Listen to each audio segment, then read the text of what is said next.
There you are, Lisa. You're in the in group. The others are out in the waiting room. And they're going to stay there. This really happened to me in Catania. This guy, Sonam Kazi, it's a long story, which I won't relate now, but he was a famous spiritual teacher and he had a big thing going on in New York. And he'd hold these satsangs at this dance studio in Soho. So he and I got to know each other. That's a long story. Interesting, but I won't spin it out. Well, anyway, he invited me and Catania to come up to one of his satsangs.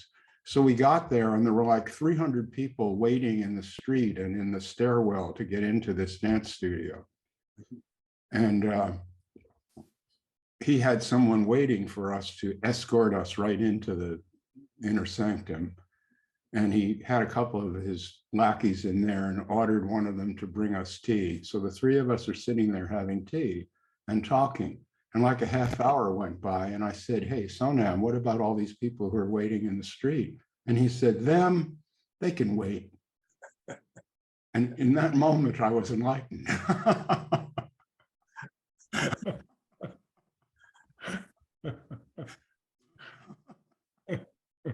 Yeah, they can wait. Okay, speaking of which, it's 11 o'clock now. All right. So I'll let them in. I feel so privileged that I got to join a couple minutes before the rest of the crowd. So yeah. Thanks, Robert and Dad. You got to hear my Sonam Kazi story. I will cherish it forever. Thank you. That's right. It's a good one. It's instructive.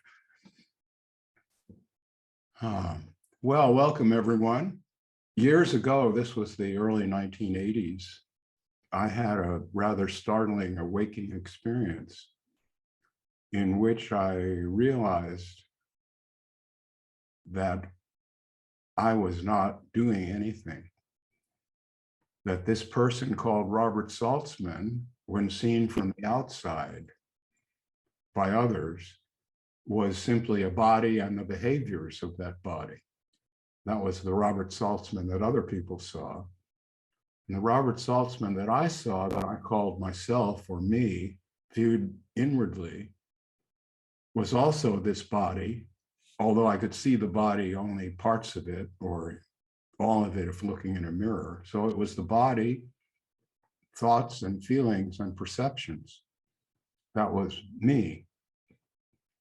And I understood in this awakening that there was no little me inside of all of that that was making anything happen, but that the happenings were me.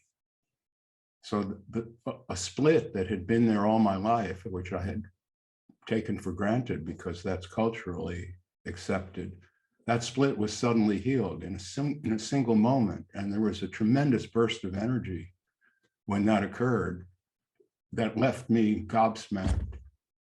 I went home. This had occurred when I was sitting in my pickup truck on the edge of the Rio Grande Gorge.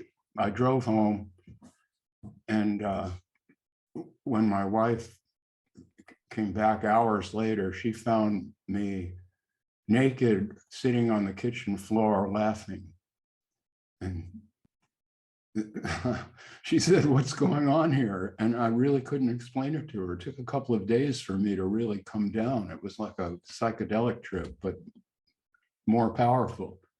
Not that I was hallucinating the way you might with LSD or something. I wasn't hallucinating, but the world that I saw, although it wasn't hallucinatory, it was just the normal vision, but the world that I saw, I suddenly understood in a completely different way.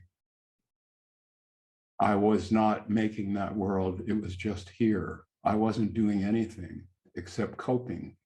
And there wasn't an I to cope. That's what this organic process involves, an animal in the world doing what it must do, which its DNA and its upbringing and its training had taught it to do.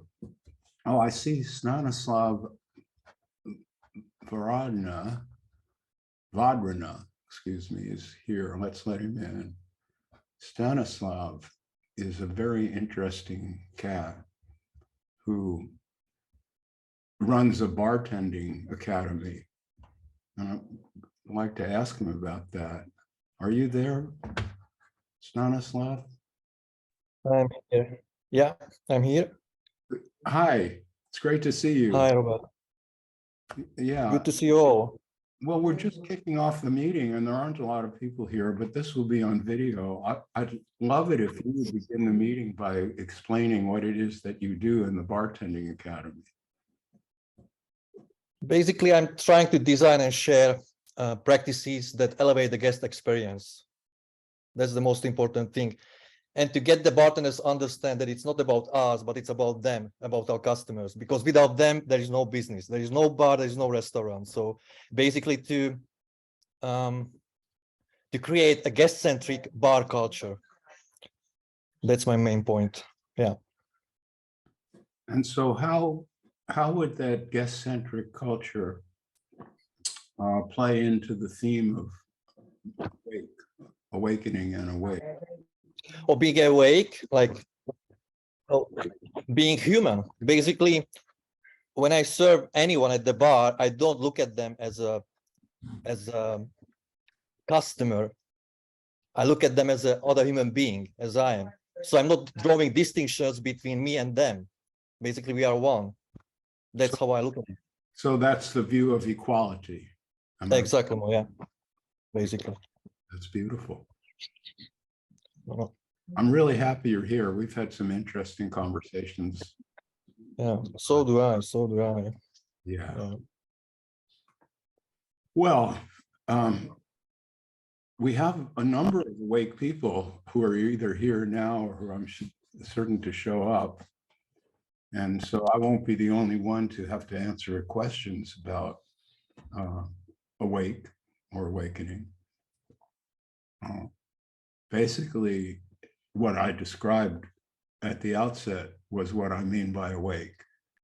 You understand that although it's tempting to imagine that you have control over events, that's an illusion and it can be seen through.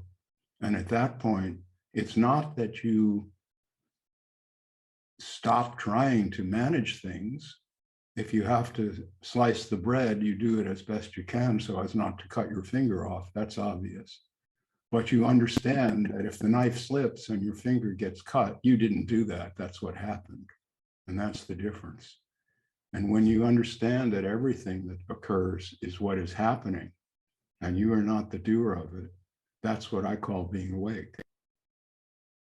So I wonder if there's anyone out here who wants to ask questions or discuss this further. The way that you can do that is to go to the reactions menu at the bottom of the screen and just raise your hand, and David Matt, who's co-hosting the meeting, will call on you.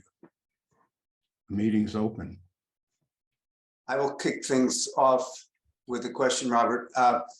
In Depending on No-Thing, you say that enlightenment or awakening is a MacGuffin in this movie.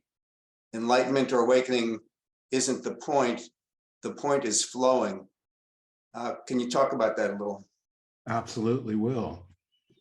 If we make a destination the point of life, and so that everything that happens needs to be put into the context of trying to attain, then we're not really here in this moment.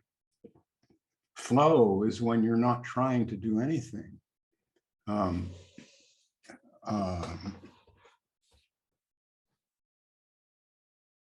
Flow, well, in sports, an athlete is in the zone, and in the zone can accomplish things that can seem unimaginable in the ordinary sense. Flow is when you aren't there. And the problem with trying to attain spiritual awakening is that the more you try, the more you are there. You are there. And that's not the, I'm struggling for words. This is very hard to put into words. Very hard. I'm going to shut up. That's flow. That's a great answer. Thank you. I see that Dennis Gallagher has his hand raised, so go ahead, Dennis. Good morning, everybody from New Zealand. So, Robert, the thing you were just talking about, flow. Some months ago, I had a group of a half a dozen little kids from 6 to 9 years old gathered around me. And I said to them, how much wood can a woodchuck chuck if a woodchuck could chuck wood? And of course, all their mouths dropped open and they were quite amazed. And then I watched each one of them try to say it. And what I saw is that the kids that just did it without separating into a doer and a watcher did it perfectly the first time, or very close. And there was one or two of the children who, I guess there's only way to say it, is they tend to watch themselves. They watch their thoughts. They're aware of what they're doing, as if there's the person doing it and the one who's aware of it. And they struggled mightily to say how much wood can a woodchuck chuck. So I thought that was a particularly apt example of what happens when you separate into a doer and a watcher. Mm-hmm. Well, thank you for that, Dennis. You just rescued me. I see there's someone else here who can rescue me who just showed up, and that's Sterling. Hi, Sterling. Good to see you. Sterling has some experience with motor racing, quite a bit of it, actually. And he gave an example about flow long ago that really stuck in my mind. Sterling, I wonder if you wouldn't mind recounting the idea of no doer in terms of race cars. Can you hear me? Absolutely. Yeah, sure. The thing is that when you're racing a car or high-speed driving, at a certain point you have to drop the idea of the self, of the personality, because it's not fast enough to operate at the speeds that are necessary in a race car. And so you go into a state of, the Japanese call it Satori, like the samurai state, where time has a different quality. It runs slower so that you can stay with the speed of the car and what's happening, but you're not really there anymore as a person. And if something happens while you're driving at very high speeds that causes you to lose your concentration of the moment, then suddenly time speeds up. And that's where people have accidents.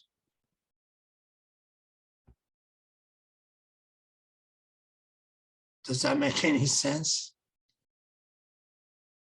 Well, I can't hear you. Let me see. Screwed it up. Makes perfect sense to me. Okay. Yeah, it's a very interesting. It's one of the first things that there was like being awake. That was the early experiences in my life of being awake. And I very much enjoyed the state because I was in it a lot in Europe when I was 19 or 20 or so, and then racing cars directly on the track and hanging around with Formula One people and so on.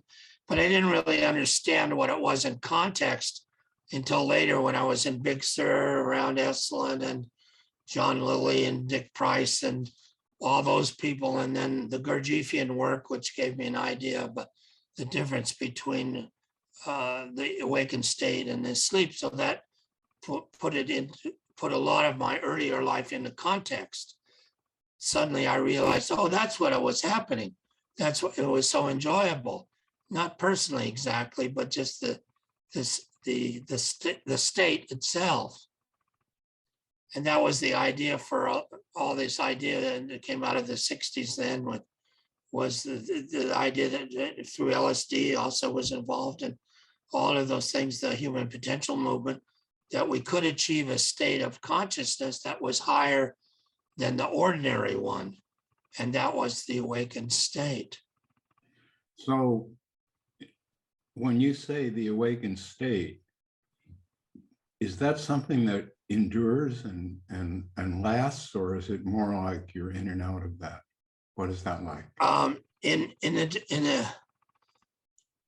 It's theoretically possible for it to endure, but in most people it doesn't.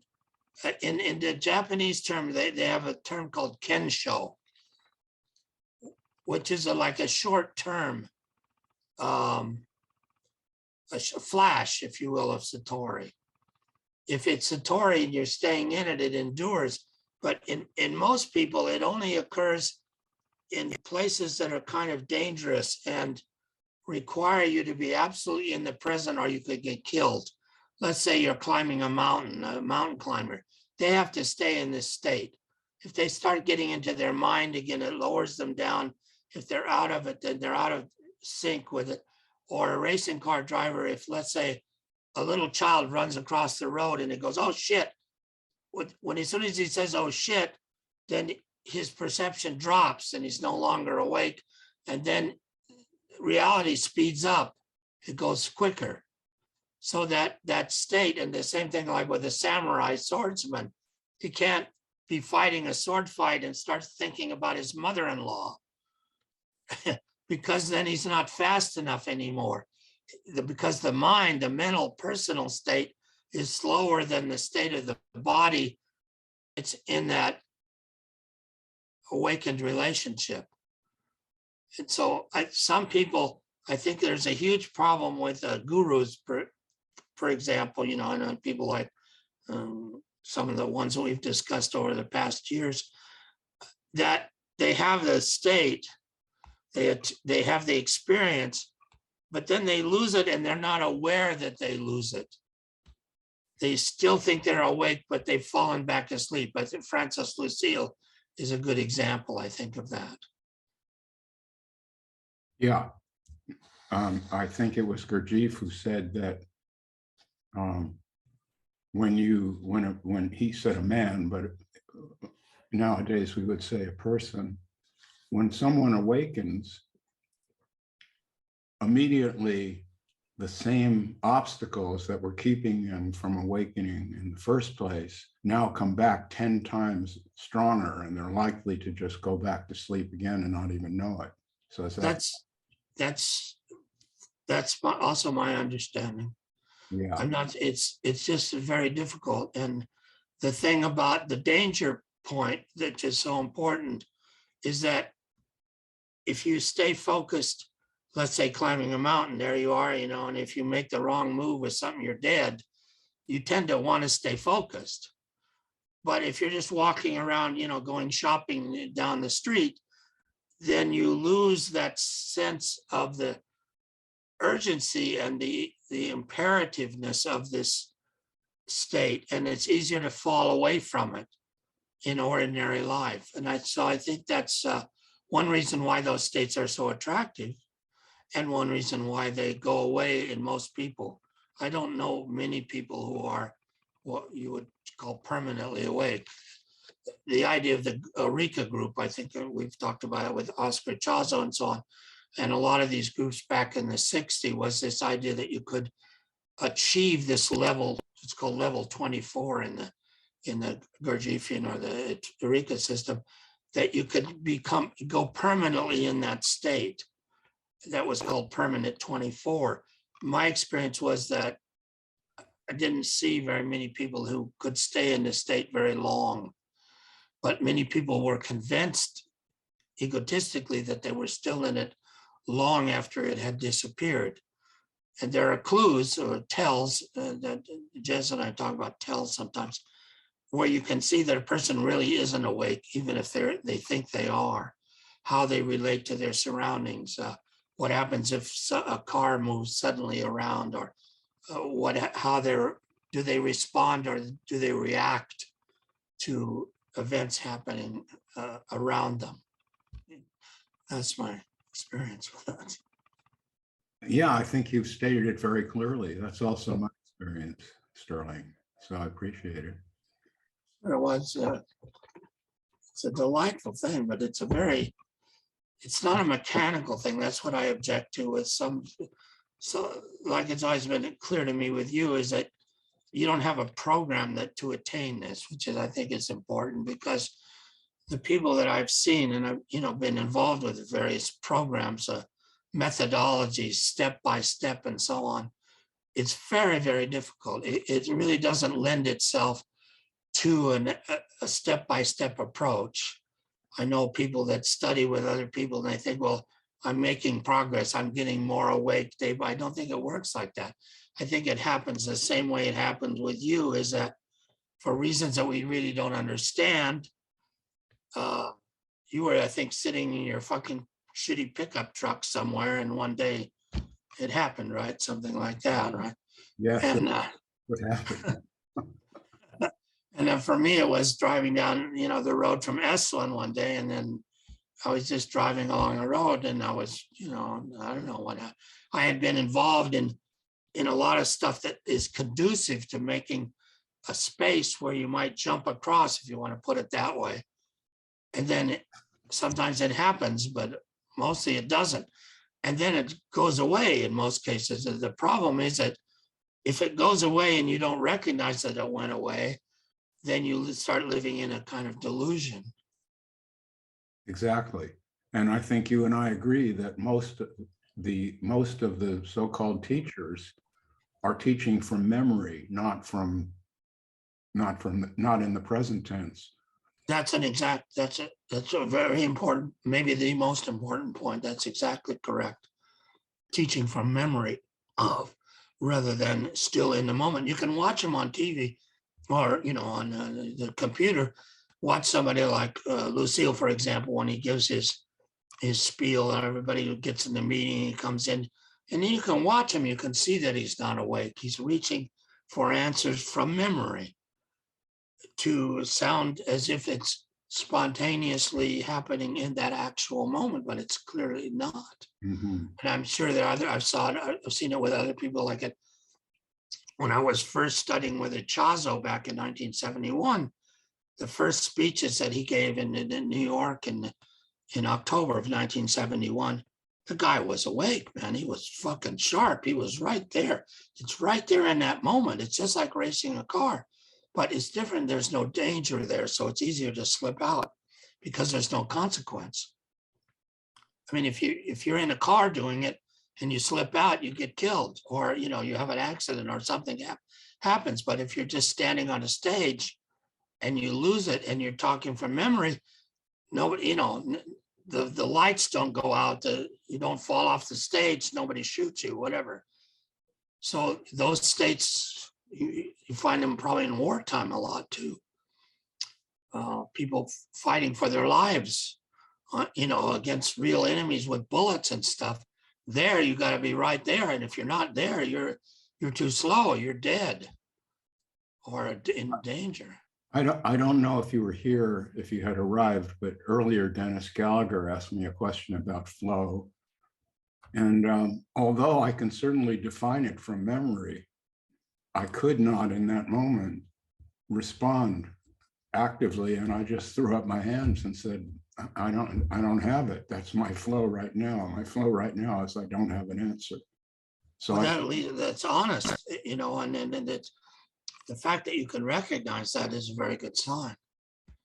Well, when I first started spiritual teaching, which fortunately was a very lived experience, that I think this was 2009, I believe it was. And it lasted about a year.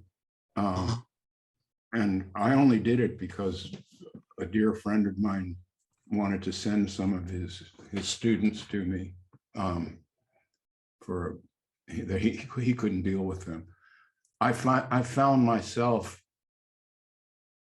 constantly embarrassed in my own mind, although the people who came to me seemed to be impressed, because I was not speaking from true experience. I was using words that I had heard, and like one that's used a lot now is the absolute.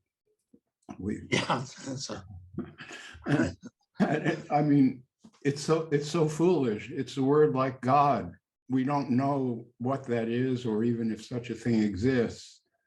is just a shibboleth. It's a word that so-called awake people can whisper into their own ears. I know what the absolute is. I can even be that, as this idiot was saying to both of us the other day. Yeah, I invited him to come on here, and he said that he would like to, but he was kind of busy right now, maybe another time. So it made me laugh. You know, this guy, what Jiff or whatever his name is, and I thought that was quite funny. Well, we'll have to have Phil Francis to come to Right, Jill Francis, right. Another meeting, and then where you and I can flay him alive for our own entertainment, right? But I've been fortunate too, is that a lot of the people I know that were awake in real life were people that didn't have any concept at all of the spiritual thing, which I think is oftentimes a detraction, because it's all this stuff about getting higher and becoming more saintly, or, you know, some of the worst people, you know, there's a whole bunch of them that make their living this way. Like a guy, people I knew in Big Sur that were pioneers of bulldozer drivers, or people that you would, you know, cut trees with. And there, if you weren't awake, you would get fucking killed. And the same thing with the race car drivers I knew back in the 60s. I mean, these guys, they weren't always awake when they were in normal life. That's often people forget that, is that when you're in the state itself, like driving a car, then you have to be careful not to think that when you come out of the state that you're still in it, because often your personality will take over, and then you're acting from memory, as you said before. Mm-hmm. So this is a real problem. But when you see people that are like that, and I knew dozens of these guys, you know, Jackie Stewart and Jimmy Clark and Bondini, a lot of them got killed in those days too, you know. But when they were in it, they were fucking in it, man. And then when they would come out of the state, it would become more like personalities. And then some of them were still awake, like Jackie Stewart, for example, who was a 3-time world champion, I think. And he still lives over near Lausanne somewhere. He was a man who was awake when he wasn't driving. And that was relatively rare. Yeah, that's my experience in the world too. I actually do find myself awake at least almost all the time. I won't say all the time. And I see I see Robert's manifestations, and can even indulge in them if I feel like it, but I don't have to. I can just let them play out. They lose energy when they're not given a lot of attention. That's my experience with it, Sterling. Well, I think you're absolutely correct there. What you're talking about is you're not identifying with it. It's the identification that brings you down. As soon as it's identified personally, that we've talked about this before, or you see me when I comment, sometimes I tend to focus on that idea of, if you're identified with anything, doesn't really matter what it is, yourself or who you are or where you are at. As soon as you're identified with it, you have to go to a lower level, because then you're no longer really completely present. You're operating from memory to some degree. Mm-hmm. So I want to remind people, Sterling and I are carrying on here because we really like to talk to one another and don't get to that much. If you want anyone who wants to intervene by commenting, asking a question, or participating in any way at all, just raise your hand. You go to the reactions control down at the bottom of the screen, click on that and raise your hand, and David Matt will call on you. That's a good idea, Robert. Maybe they're all paralyzed. Yeah. Well, if no one, well, let's let a moment pass. Let's have some people comment. Aren't there any willing victims out here? I see a hand raised. It's Dennis Gallagher. So the subject of agency has been flying around for quite a while, and I've really enjoyed thinking about it. And one of the things that occurred to me recently is the idea of agency would really only make sense to a self-aware being, a being that's aware of that themselves and aware that they're making choices. And so if you discriminate that against, say, an animal, a cat that we don't believe has self-awareness, it has awareness and it's making choices, but it's completely unaware that it's making choices. It's just acting as its reality unfolds. And as I thought about that, I thought, well, there's a lot of discussion around about the scientists can see that people are making a decision before they're even consciously aware that they're making it, because they can trace the neural firings that are occurring before the person even perceives that they think they're making a decision. And there's an enormous amount of discussion about that that says, so that's all by way of proving that even though you feel you're making the decision, your nervous system's already making the decision before you've stepped up to do it. So the example I started thinking about is, well, let's say that I've got a bus schedule in my hand and I have to get to Pasadena by 2:30 this afternoon. And my job is to figure out which of the several buses running is the one I need to catch and how soon I need to leave my apartment to go get that bus. It's hard to believe that I could have preemptive neural firings that are informing that decision, because the entire decision is held in the cognitive thought space of my brain. It's held in the awareness, and I'm juggling the ideas around. Anyway, I just want to throw that sort of thing out for discussion, because there seems to be a lot of stuff flying around that we don't really have agency. And I think that we have a very limited form of agency, which I call local agency, which is all about the reasons why we act to preserve our life and propagate our kind. And we can be quite conscious about that and aware of the choices we're making to do that. And I think that that sort of thing is only occurring in self-aware beings. Animals are just doing it on automatic. So anyway, I'll throw that out for discussion and see what people think. Yeah, well, let me comment on that, because we've discussed this before a couple of times. When you said earlier that studies of the brain have shown that the so-called decision takes place before it comes to consciously deciding. That's the key point. What we experience as a conscious decision has already taken place.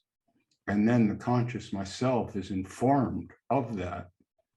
And the dithering or decision-making process that seems to be taking place consciously is really after the fact and is not responsible at all for what has been decided, but is an explanation or an excuse or a pretext or a justification of the decision that takes place after the fact. I find this very clear in my own being. So I'm not just referring to what science says.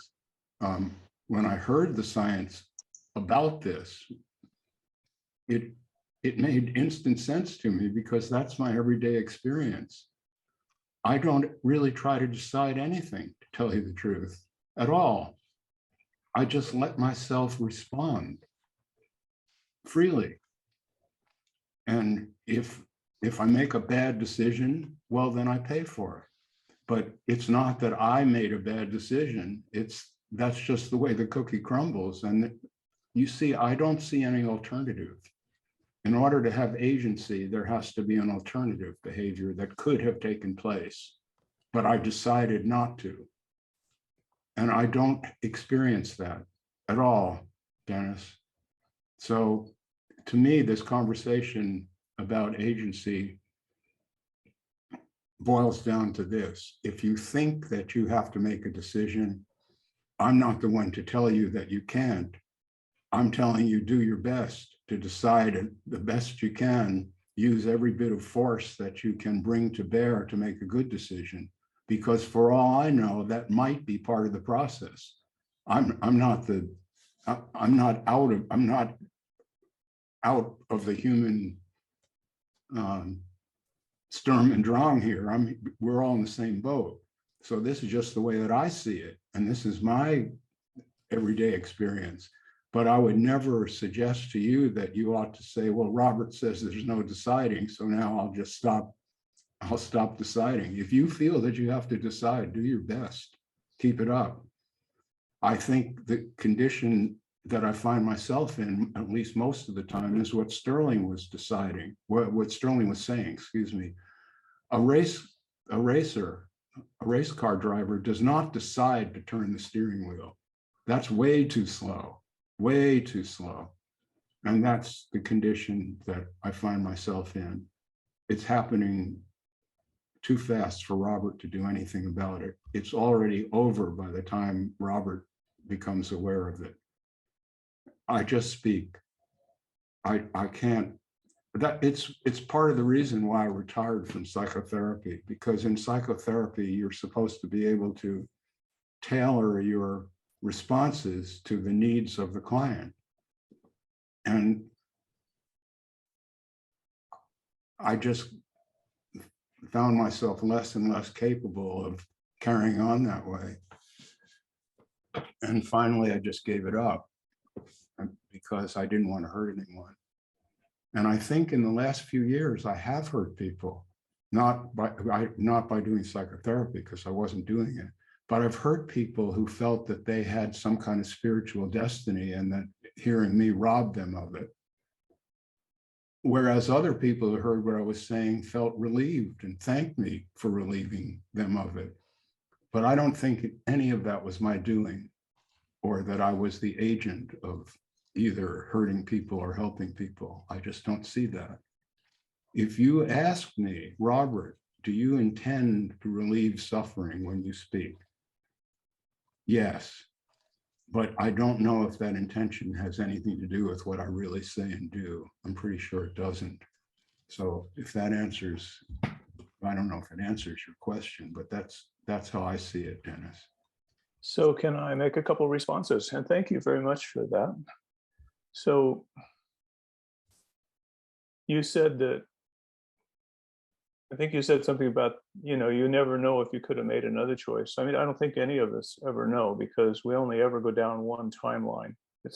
We don't really ever experience but one timeline unfolding. Well, I suspect that let me interrupt you there.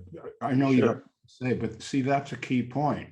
For there to be a decision, there had to have been an alternative that could have taken place if you had just simply used your agency to choose. But how would you ever know that? Now you're saying, well, that's a counterfactual and we can't know that. So which is it? I think it is that we only just make one choice and we didn't make the other one. And so we can't experience what the other one was like. Well, but then if there aren't alternatives, then how can there be choosing? When does the choosing take place?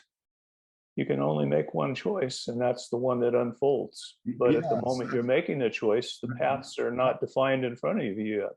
Right, that's my experience, Dennis. That's it right there. There is no choice. I just behave. I just act. I speak or I don't speak. If I'm going to speak, I can't stop myself from speaking. That would be another timeline, as you put it, and that one is not present. It's not here. It can be here. Can I share with you why I'm concerned about these issues? Because I think you and I might gravitate together on this. Yeah, let's thrash it out now.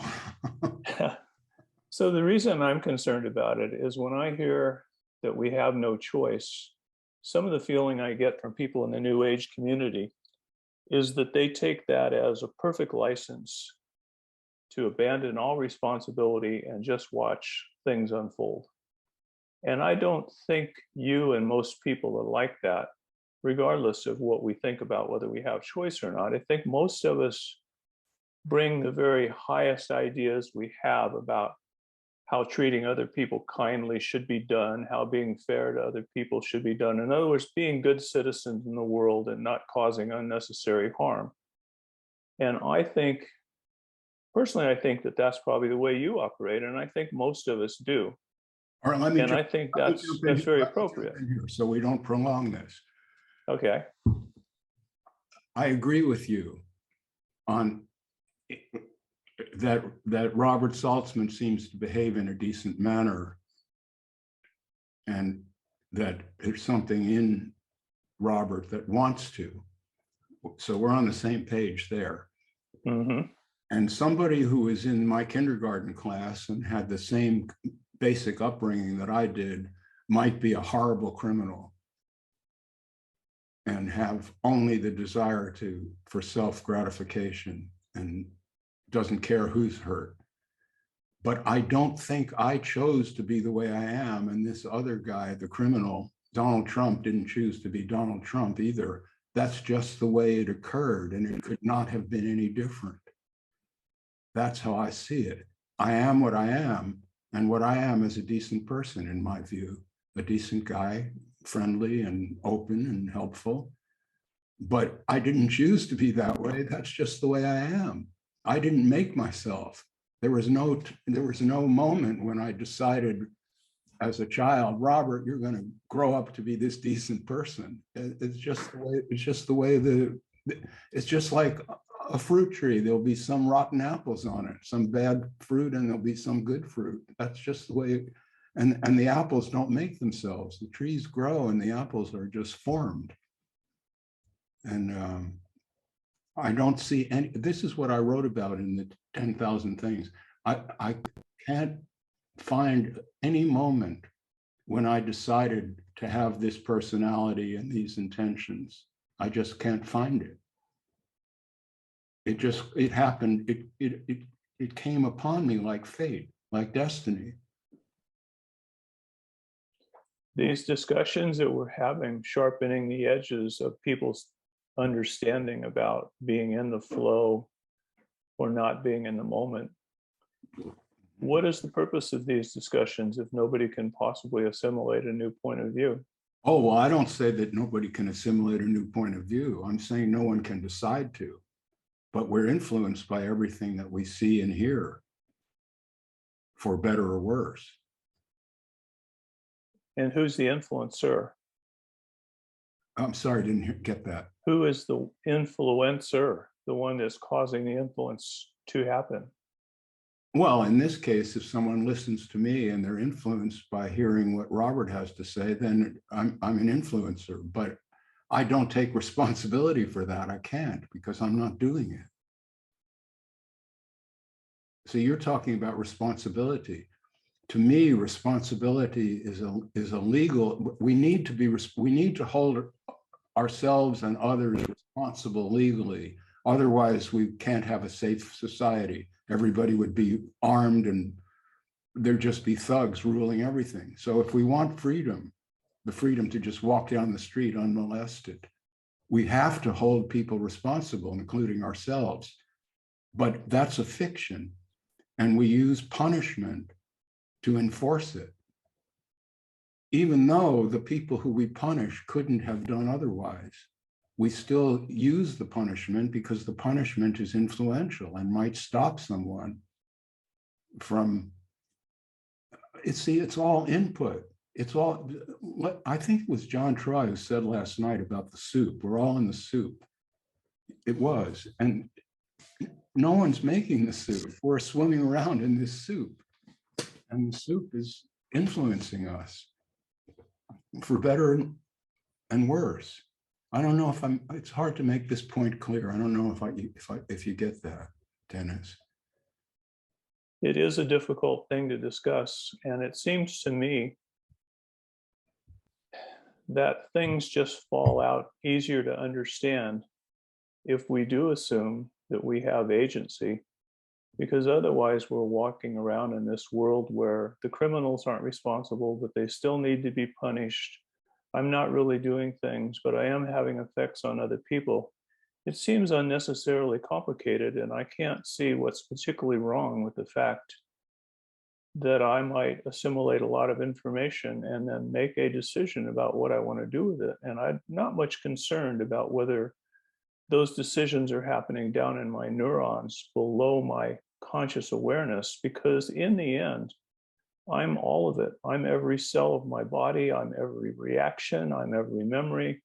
I'm the modeling in my brain of the world outside of me. And I'm also the person that sits in meditation with complete silence around me, my awareness, aware of my awareness. I'm all of that. And my decisions are arising from the totality, not just from the part of me that's aware of its awareness, which we are all majorly impressed with as recently evolved monkeys. But we're not just our awareness, we're the whole package, the whole animal package, all of which is making decisions. Okay, well, I see there's a lot of people who want to speak, so let me just say one more thing and we'll move on. Years ago, there was this guy who climbed up this tall tower at the University of Texas with a rifle and started killing people, killed a bunch. Mm-hmm. And later, they found out that he had a brain tumor that had impinged on the brain. Now, that's a pretty clear case where this man was not responsible for his crimes, right? It was the brain tumor that altered. He had no choice. The brain tumor caused this horrible thing to happen. So that's one end of the spectrum where we can actually identify a no choice state. Now, should this person be held responsible, or is he not guilty? You see, that's a question. And you see, in my case, I find myself not guilty all the time. It's radical self-acceptance. If I hurt someone, I will find myself saying, I'm so sorry, it wasn't my intention, etc. But I'll know in my heart that I had no alternative. What happens, happens. The cookie just crumbles. So I'm going to leave it up to David Matt. Rui Galhos is next.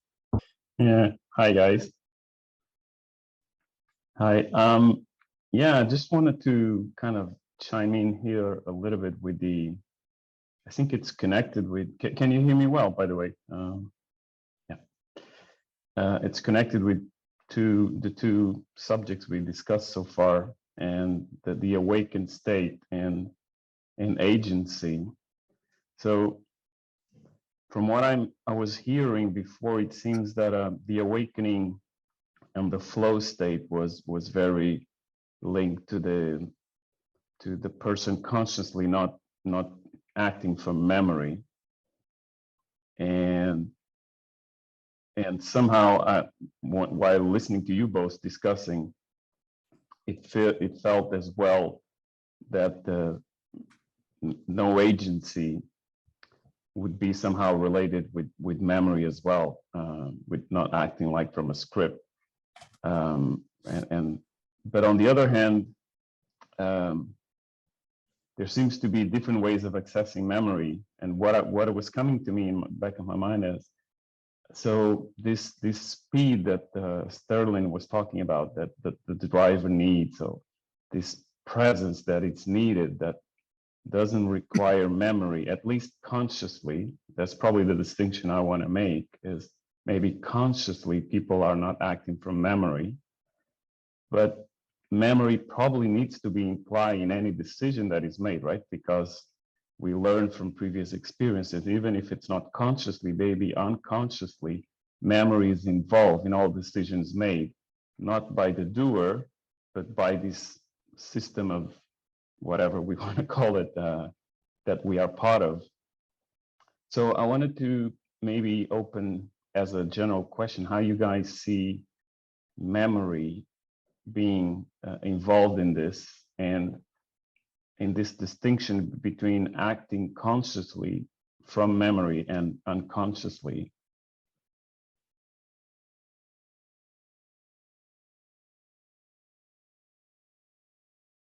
Memory is a fundamental to the DNA code.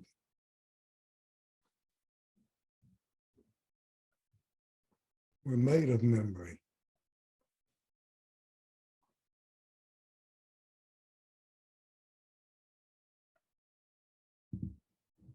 Agency, the narrator of the head bone, agency is the I thought.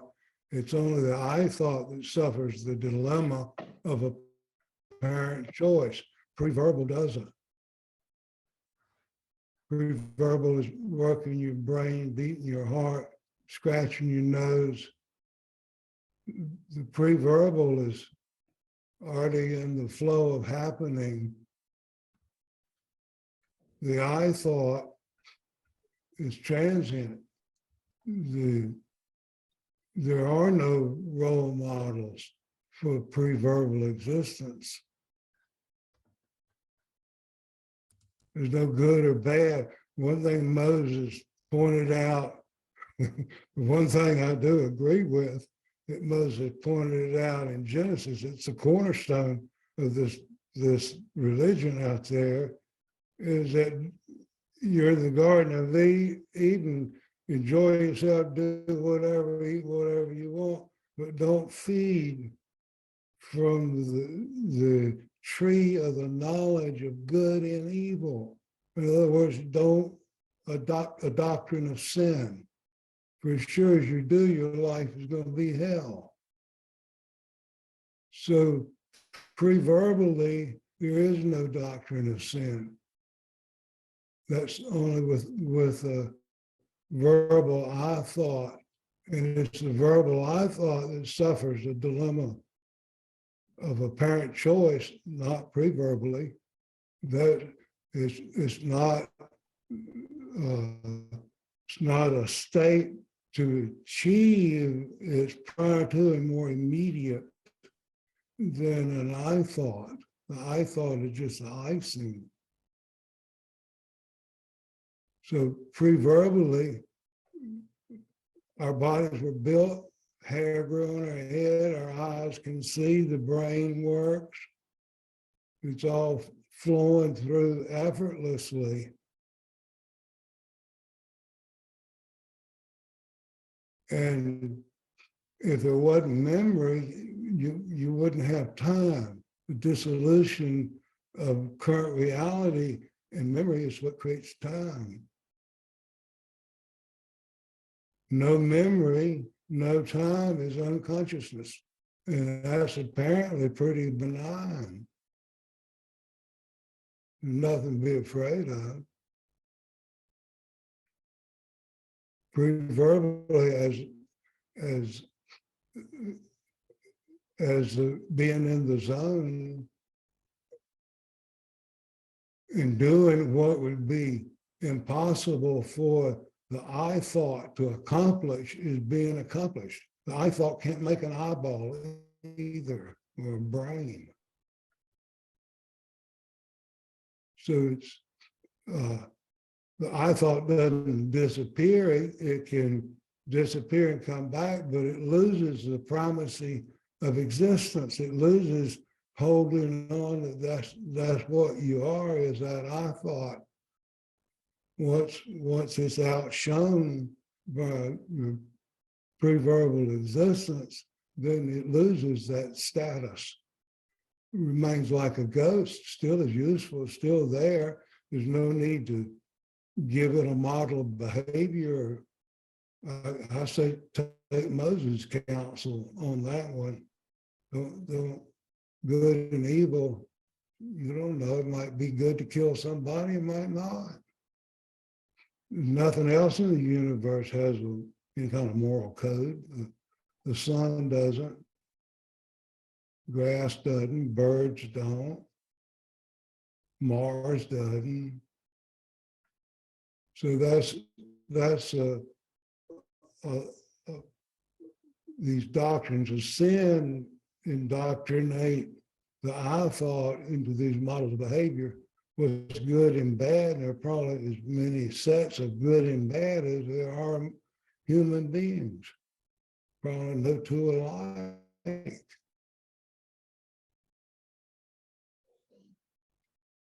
It's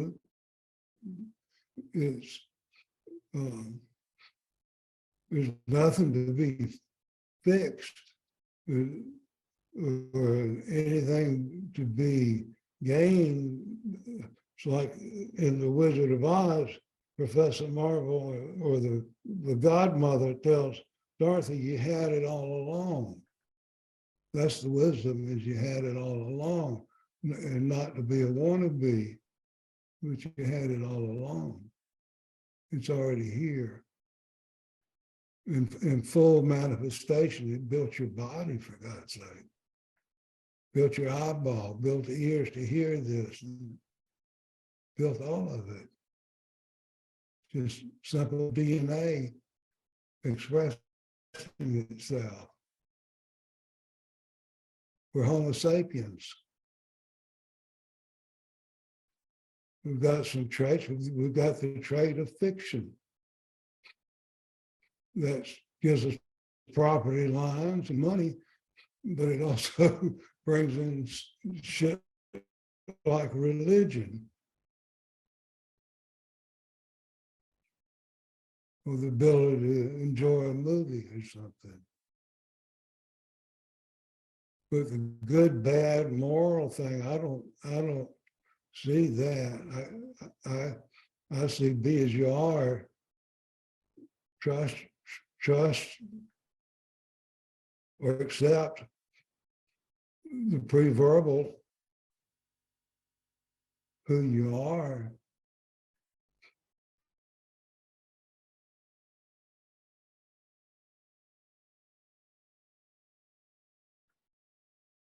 But my opinion is something that you get intellectually.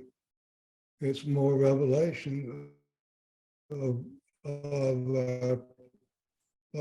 what we are as pure existence, in sync with the whole universe, and the memory that goes back through eons of genetic coding. That genetic coding has been in sync with the universe for eons. It's doing what it's going to do, regardless of what the I thought thinks.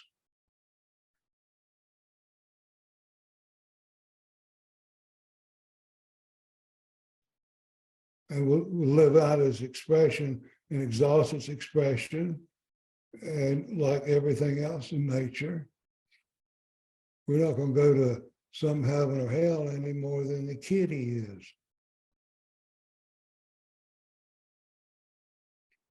The impermanence is beautiful. It's what beauty is. As I said last night, a music note that doesn't decay, it won't be beautiful that long. It'll become annoying. So it's the impermanence. It's the underbelly of the beauty. You wouldn't have time without impermanence. Yeah.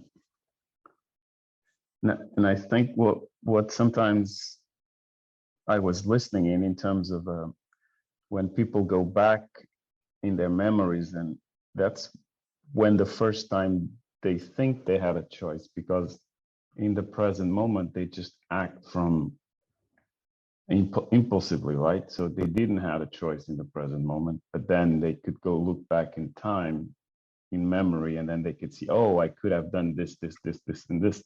But in that moment, all of that was not available. So I found it interesting, the relationship with memory, and like you said, when it's in a state of flow, you have to relate with memory, or memories arise and they're used to make decisions. But just the sense of a doer is not there somehow. Yeah, and being is not necessarily knowing. Mm-hmm. We don't have to intellectually know to be. That's icing on the cake. Yeah. Well, I think the term muscle memory might be a good thing to add to this conversation. When you practice something enough, it becomes what we call second nature, and then you don't have to make any decisions at all. You don't even need the feeling of making a decision. It just happens when it's needed. And that's the situation with the race car driver.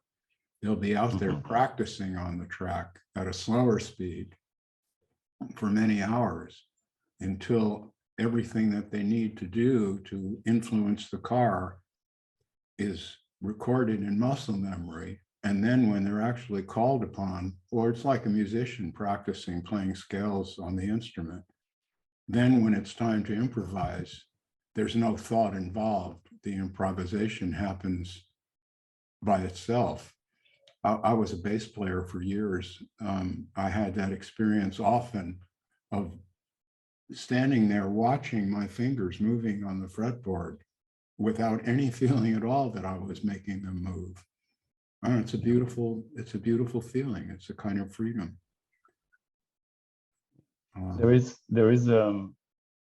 probably why also when people then ask you, for example, how you are the way you are right now, it might be difficult to explain because all those hours of being doesn't have to be progressively, but being unconsciously awake, so to say, or consciously awake. But I think what I'm trying to say is that all those hours, the driver practice, and then as he enters the state of flow, state of being in the present, if somebody asks him that moment, how did you attain that? He probably can't explain before and after. You might be able to point that maybe if you tried and practice a lot of hours, but it's interesting how it could be hard to explain, because that's what I hear you saying sometimes, and other people, it's hard to put it into words, it's hard to explain.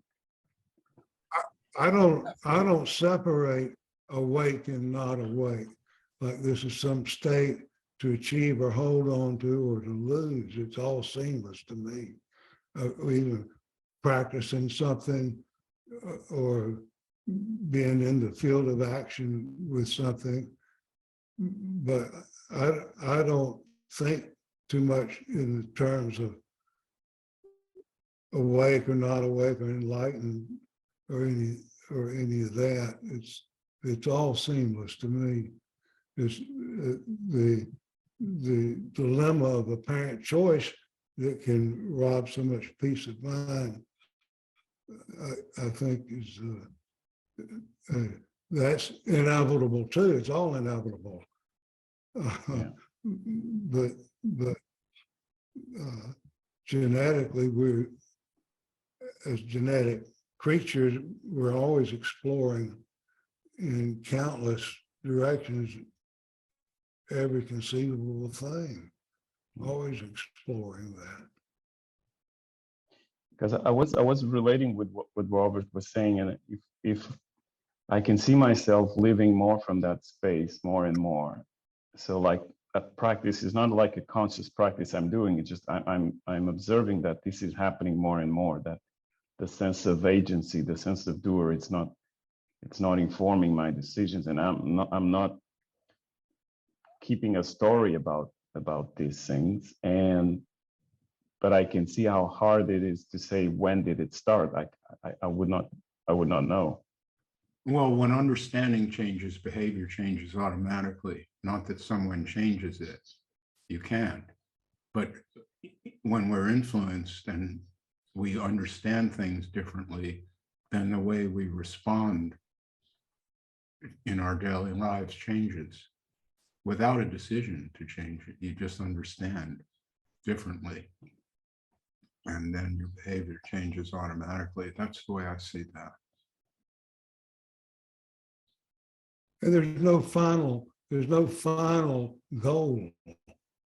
This final goal to be awake is the snake hunt.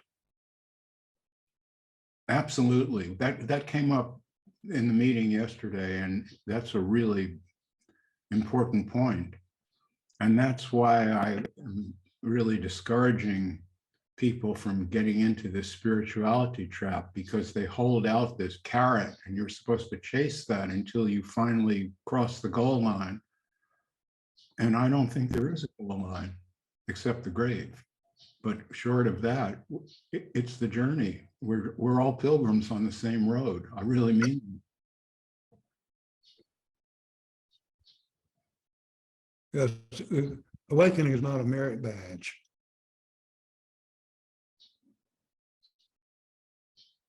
That's another good way of saying it. Nobody's going to pin a medal on you. If they do, you run. If when someone pins a medal on you, they make a slave out of you. It was one of these military guys. I can't recall the name. He said, a general. He said, "It's amazing what you can get men to do with a bit of ribbon."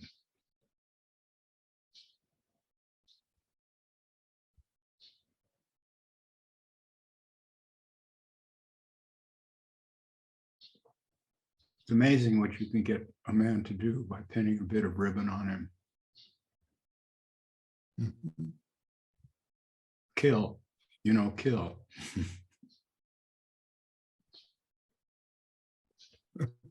Or be killed. Exactly. Yeah.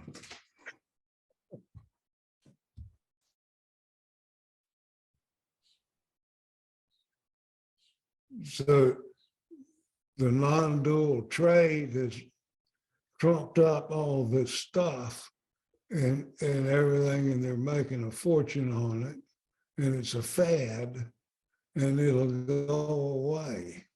It's just the same old wine in a brand new bottle. They put new words on the same old stuff, put a different label on the same old doctrines of sin, and sell it. Once it becomes your meal ticket, then the survival mechanism keeps it going to keep the meals coming.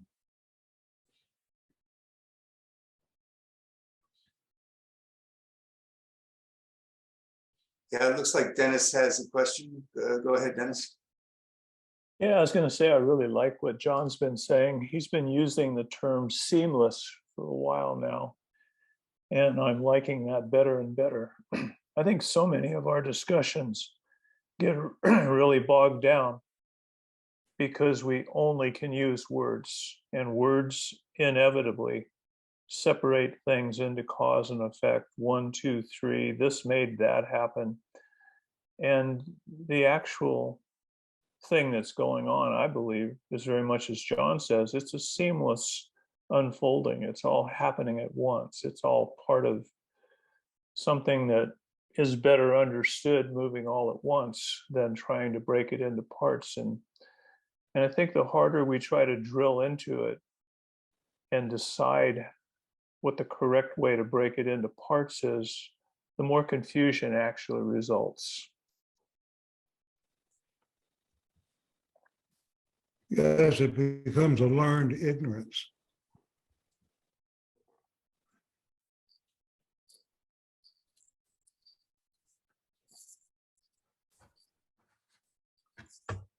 So by way of following up on that thought,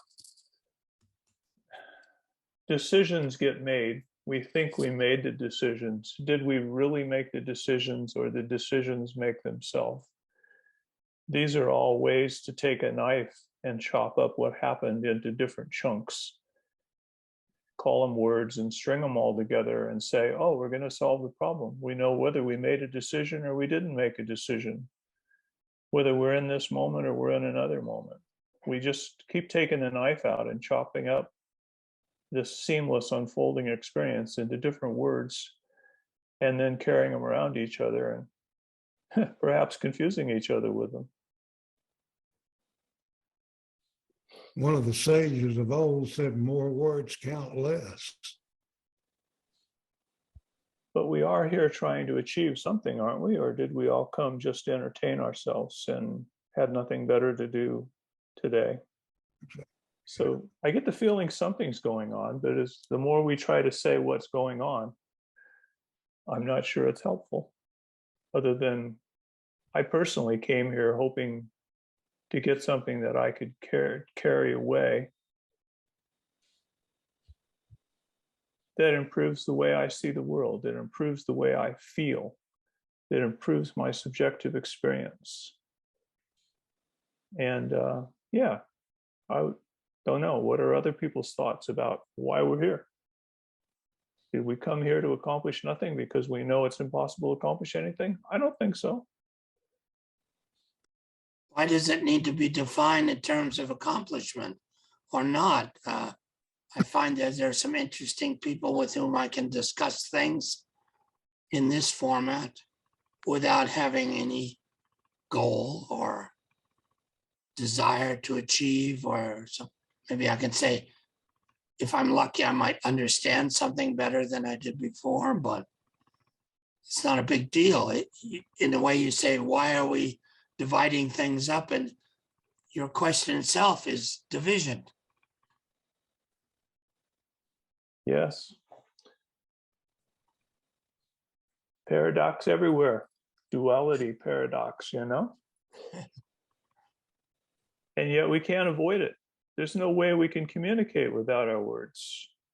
And so we start off in an impossible situation and go at it. Well, I wouldn't say that. There's art also. Yes, yes. Yes, and that's kind of where I live my life.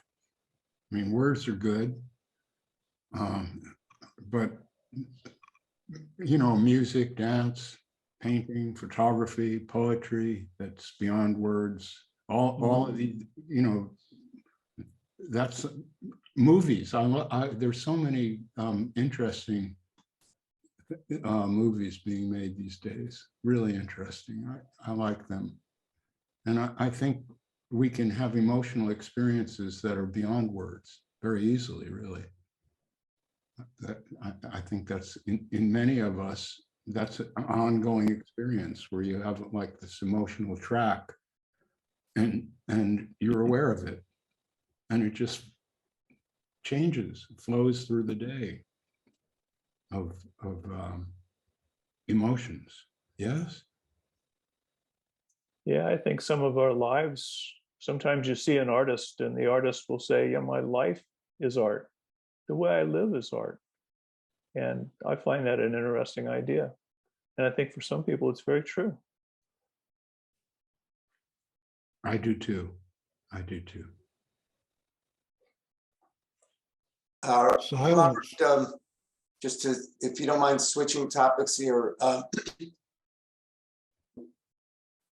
when you hear the phrase mind over matter, what does that mean to you? Is that a question for me? I don't know. Yeah. When you hear, Robert, when you hear the word mind over matter, what does that mean to you? Not really a whole lot. I don't know. I agree. It doesn't mean anything to me, except I've heard it thousands of times in my life, and never had anybody really make it clear what the hell they were talking about. Okay, here's another question, Robert. In a Zoom meeting some time ago, you mentioned that you have had some experiences that indicated to you that the future is right now. Can you talk about that? Wow.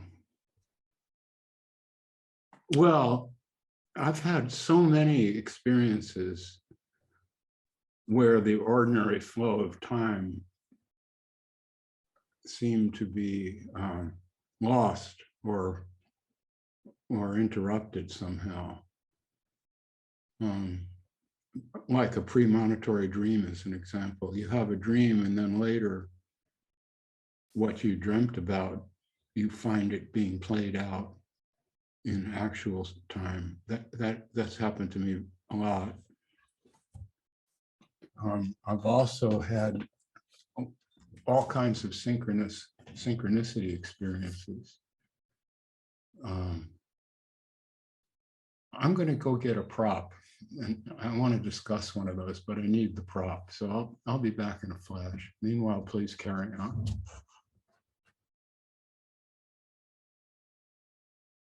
Robert has Katrina up there. That's an icon for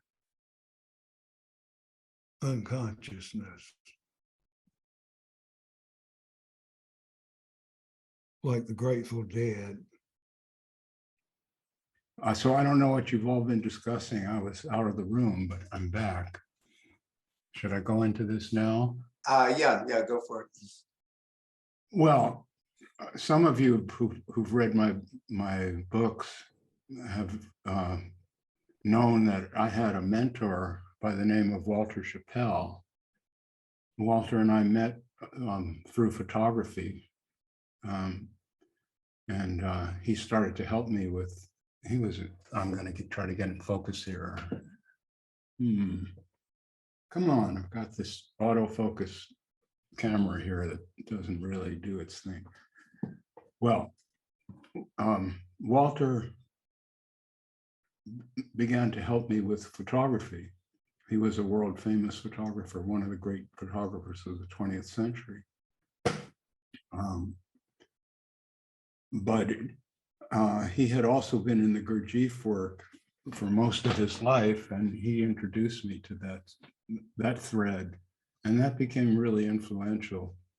And Walter was also the first truly awake person I had ever met, without being able to define that. Anyway, Walter was one of these people who, in my life, who was really important to me. He was a great friend and a mentor. Well, I was visiting my son in Seattle, Washington, and got a message that Walter had died. This was the year 2000.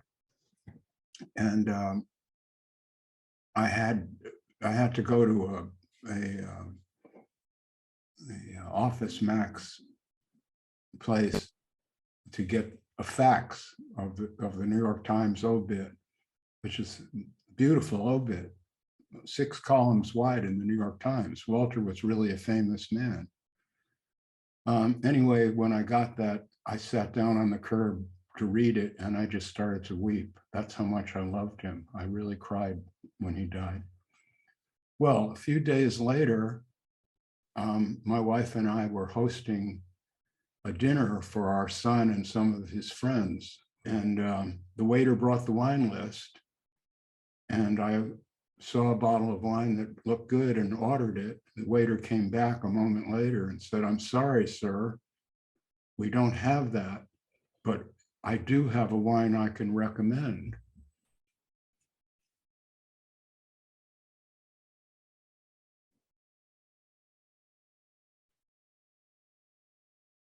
And it absolutely blew my mind.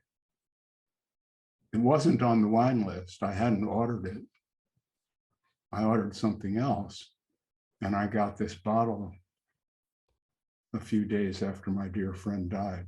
So a kind of religious person would have said, well, Walter's in heaven now, and he's signaling to you that he'll always be watching you, Robert. That's not my interpretation. My interpretation is I don't know what the fuck that is and have no way of finding out. But it does indicate that our normal everyday experience of the flow of time may not be comprehensive enough to indicate what's really going on at a minimum. So I'd now like to hear any comments on that. The other day, I was having some discussion about the visible spectrum of the electromagnetic wave spectrum, and human beings see 0.0013% of the known electromagnetic spectrum. It's not a very large part of it. And that's what you're talking about, is people making presumptions about all of reality from an almost invisible, small section of it. What really exists is so far larger than we are, not just in one dimension of electromagnetic wave spectrum, but other dimensions that may exist in the cosmos, or what we see in this Webb telescope, that we really should be a little bit more humble, I think. Excuse me, Robert. Yeah. When you hold the bottle, do you feel anything? It seems to me you still feel something, otherwise why would you keep it? Mr. Gurdjieff talked about that it's a kind of a strange connection, but that certain objects carry some sort of vibrational residue of people that were connected with them in another way, and that this vibration, or this, I don't know, exact emanation, if you want, can somehow be felt. Like some of your other objects, I think I see behind you, may have something that when you touch them or look at them, it triggers a certain experience or memory, right? Mm-hmm. Yeah, here's one from behind me. This is a Walter Chappell photograph. Yeah, that's a good one. One tree among many ferns. And, you know, he wrote this to me years ago, and I keep it because when I look at it, this is from 1987. When I look at it, I feel something. That's love, yes. I think so. Mm-hmm. Yeah, but I think Sterling, I don't really try to understand these things. I don't think I'm situated in a way to understand them. And I don't like to hear other people trying to explain them in religious terms. That I find that troubling. Why that is, I can't explain, but I'm very down on religion. The more as time goes by, I'm more and more down on it. It seems like a fruitless waste of energy. And as John Troy says, it's like first they cut you and then offer you the Band-Aid. That seems to be what most of it's about. So I don't know how to explain synchronicities, but I experience an awful lot of them. I mean, I would say in a week, I probably experienced several, not as big as the Chappelle wine, but synchronicities. And I should say, for those who don't know the word synchronicity, it's an actual term of art created by Carl Jung. And what it means is two things that don't seem related in any way that we can understand, but on the other hand, seem more than coincidental. For me, these things indicate how little I know about anything. And I kind of like that. It's helpful.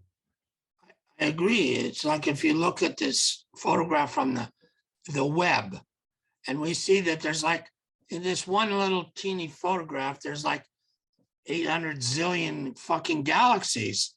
And here we are, often people proclaiming how much they know about the creation and so on, which brings you to religion, which in my experience, I was thrown out of the church when I was 7, but for calling them hypocrites. But the whole purpose of most religions is to redefine reality in such narrow terms that the whole beauty of the creation disappears in these structures, which you could have seen in the Pope's funeral the other day, with all of these people magnificently dressed who seem to me to have nothing to do with the splendor of creation, only with this dogmatic, narrow-minded viewpoint about something they don't really understand.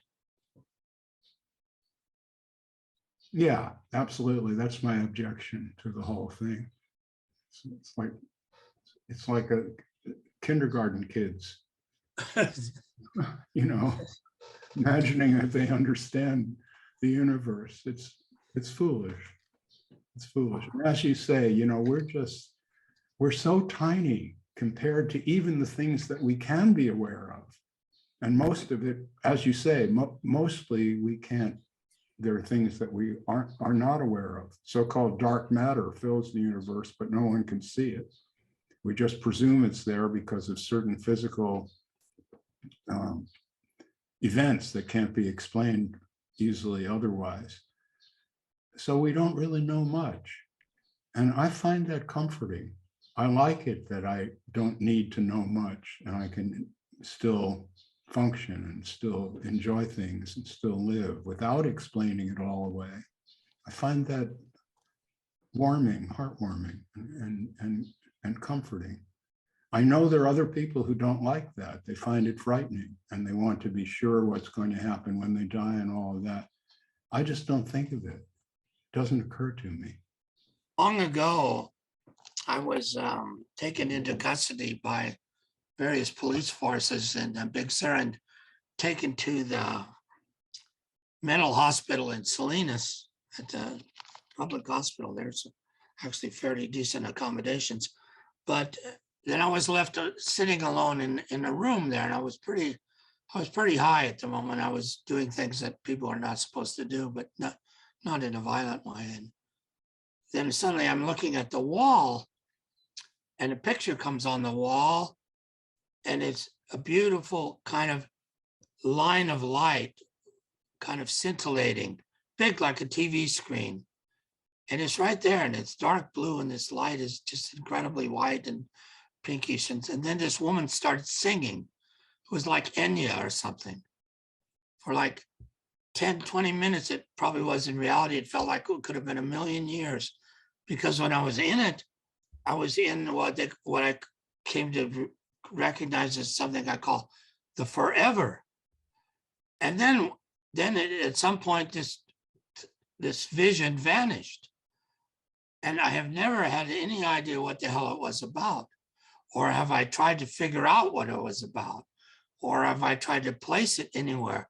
It just sits in my heart as a particular reminder that whatever this is that we live in is so unbelievable and awesome that what we are normally concerned with is really nothingness, as you pointed out. Yeah. Yeah, don't get your balls in an uproar.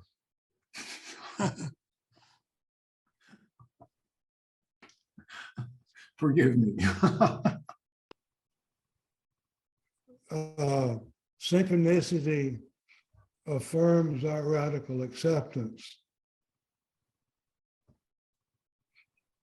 And that's really beautiful with the wine, because the grief is like a fine wine. That momentary grief right there, the communion with a dear one right there at death is really precious. It is like a fine wine. That's really beautiful. That's a great interpretation, John. Thank you for that. It's quite moving. I think that's true. That was a gift to me, wherever it came from or however it arrived. It was a serious gift to me.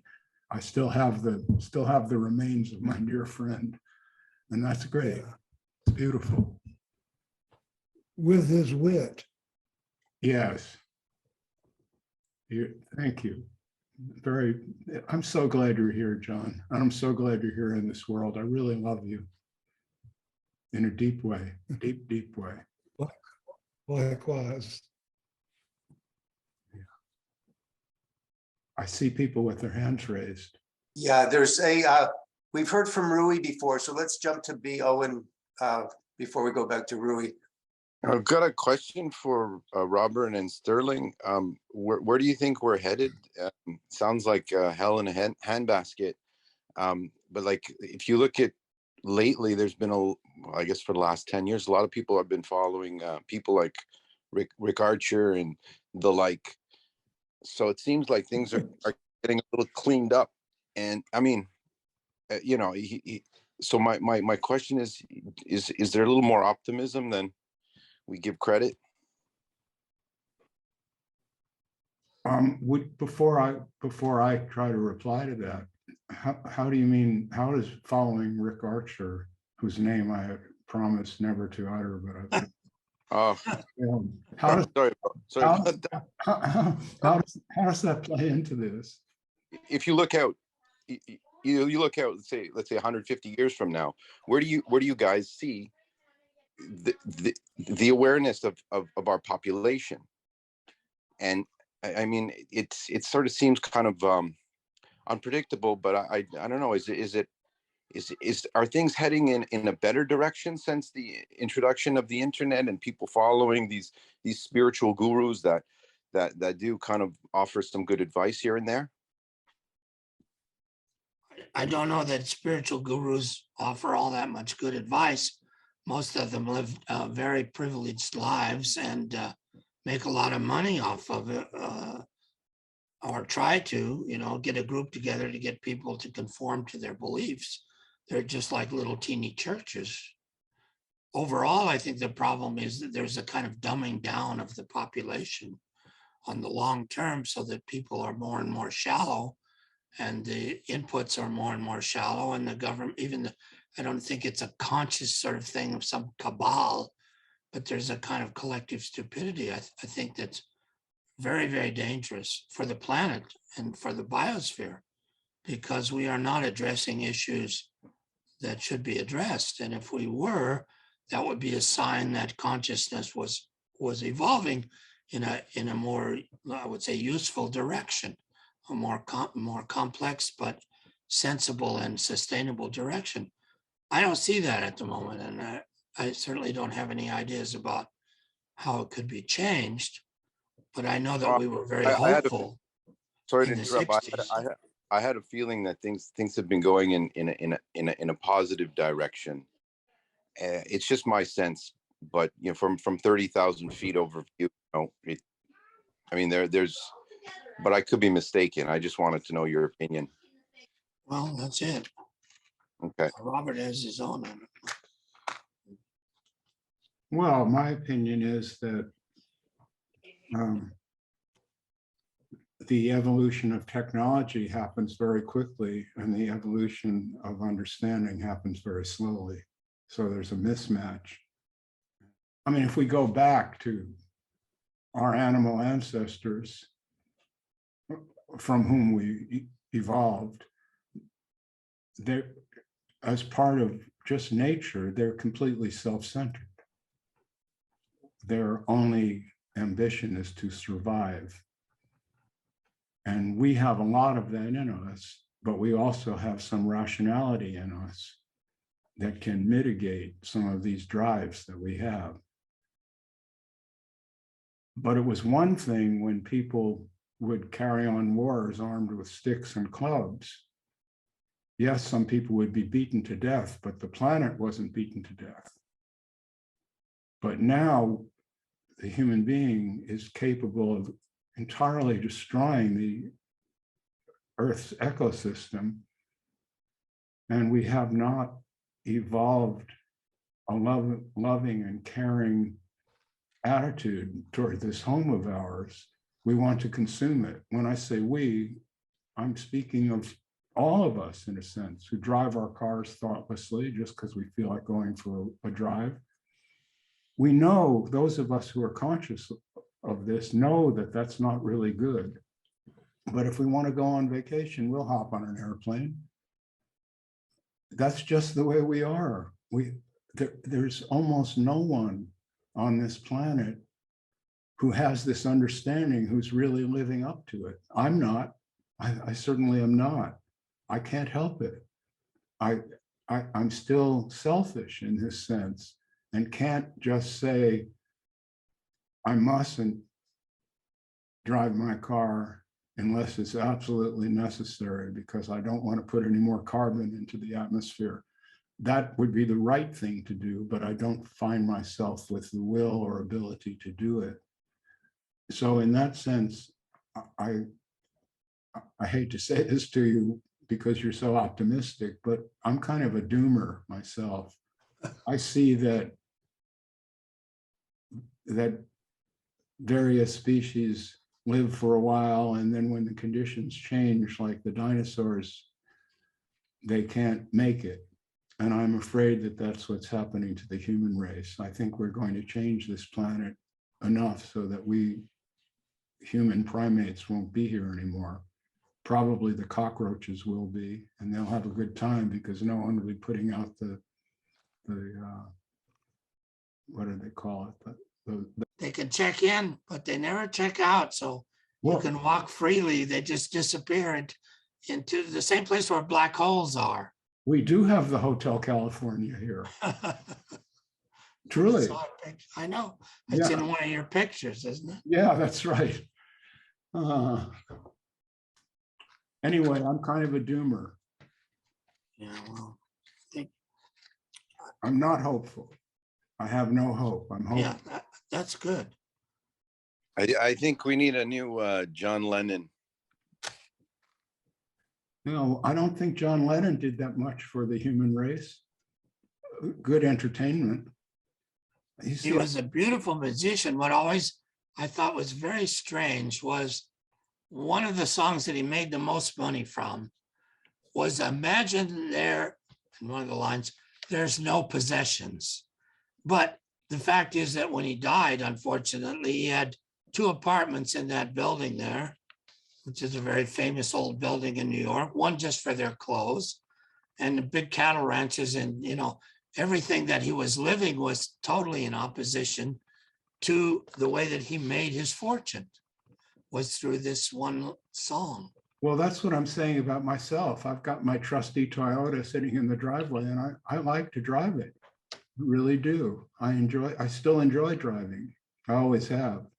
I had motorcycles and sports cars. Sure. Yeah. And that's it. I mean, I find myself doing it. But there are ways that we could harness. It's not just having to go back to, stone axes. We could intelligently use the technologies we have today in a responsible, sustainable manner. How many billion people we could hold is a little bit different, but the use and the recycling and all these things, they're technically possible today at some cost. We would have to sacrifice a little bit of but you're not a wild consumer. Come on. You walk around the street with your camera and people, there's the old guy there with the camera, and you're not driving in your limo and taking pictures out the window. Come on. That's a great idea. Yeah, but that's what you're saying is true. I'm not like some kind of wild consumer. I know that, but even those of us, I mean, the way that I understand it, I could be wrong about this, Sterling, but the way that I understand it is all the entitled people on this planet would have to agree to consume less and let the starving people have more, and then cut the whole thing back, turn down the volume on consumption by quite a lot in order to make this balance out. Am I wrong there? No, you're right. And the difference also is, especially in the problem between the bottom and the top, because at the top we have people, I think 7 white males control about nearly half of the world's wealth of 8 billion people. So some people you don't have to worry about, if you live in Somalia, about giving up driving your Toyota. But the point is that it's the idea we used to have as a kid, was that if consciousness could be raised more, people would naturally act in a better way. I think that was quite naive. Yeah, that's what I was saying about John Lennon. Like people like him, raising the awareness. There you go. Well, but Sterling seemed to be saying that he was a hypocrite. I don't want to be too personally against him, but yes, in a way. Martin, people of, I don't know, even you, Robert, somebody like you. When you say even me, I'm not quite sure what you mean. Somebody that could create an awareness, a conscious enlightenment, movement of the masses. Yeah, but see, I don't think that I have the moral high ground in any sense. That's what I'm confessing to here. I'm just an ordinary citizen.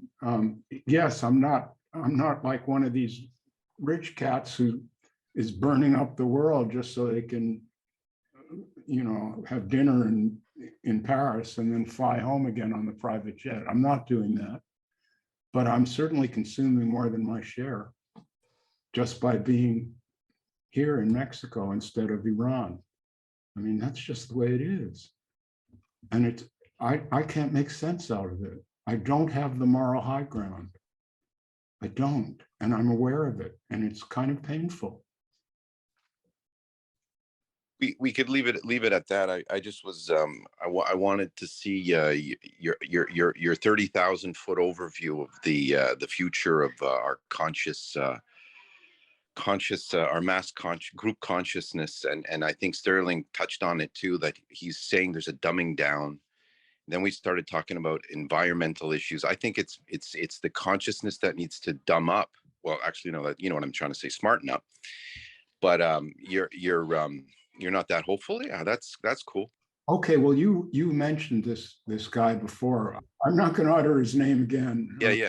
You mentioned him, but that scene that he's got going on over there, I see that as not a bad thing, as a terrible negative, a hypnotic trance where people are talking all kinds of bullshit and being encouraged to think that they're getting somewhere. And that, well, I don't know about that, because he led me to focus in on your words. So it's not, I mean, yeah, it's a little bit woo woo, but you know, and it keeps you kind of seeking, but it dominoed over to you. Well, but that was one of his mistakes. Now and then a wild salmon does slip through the net, but mostly what he's got there is these kind of careerists, they promoting themselves, and he plays along with that promotion. And these are people who, in my opinion, are either lying consciously or they're self-hypnotized, and they imagine that they are somehow spiritual. And the proof of it is that when they misquoted Einstein, and Sterling pointed it out, they wouldn't take it back. I mean, who are these people? They're vandals. They're not spiritual. They're in the slightest sense. There's no spirituality going on over there at all. It's all bullshit, in my humble opinion. It's bullshit, okay? Bullshit. It has nothing to do with what we're discussing here. Thank God that what we're discussing is not that. And that the people who are here, like Sterling and John and others, are not self-deluded and don't think they're better than the people around them, or that they've attained some kind of mastery, or all this nonsense that you have going on in spirituality. See, that's my personal confession. I haven't mastered anything.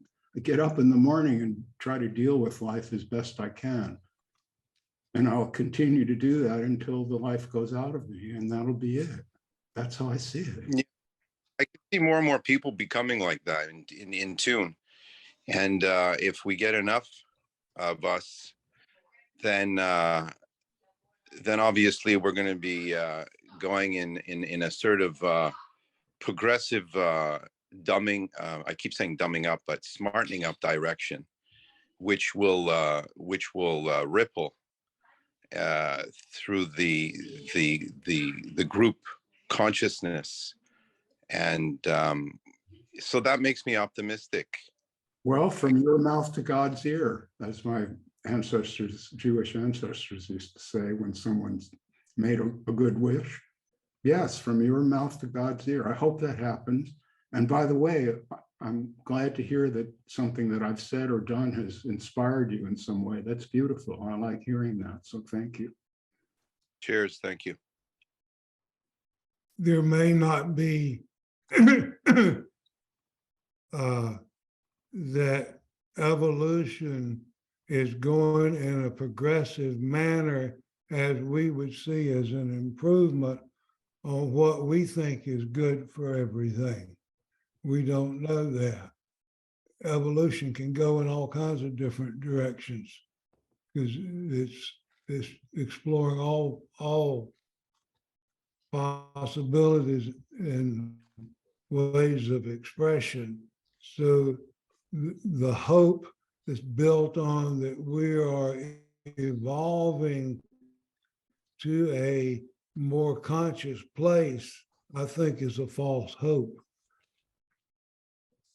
What we're seeing with Rick Archer and the non-dual trade is just another class of religion businesses with new words and new labels and a little foreign pixie dust all over it. So it's a fad. 50 years ago, there was no such thing as non-duality. Any of us ever heard of it? And then you have these same kind of preacher guys come in and make money on us, low cost of goods sold. It's a way to make an easy, quick buck with the gift of gab. No different than politicians. They tell you what they think you want to hear. They're not going to tell you you're going to die. They're not honest.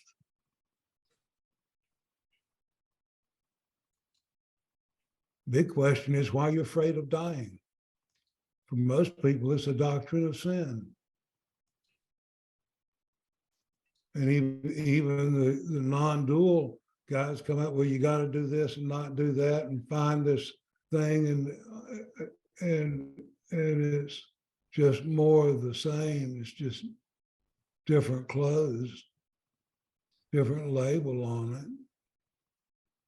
Doesn't mean we're wise and up to anything. I mean, the real wisdom is to be here now, or more appropriately, I think, is to be now here. That's a little more pre-verbal and real. So Rick's got a good gig going now. He was able to quit his other job, and it's now his meal ticket.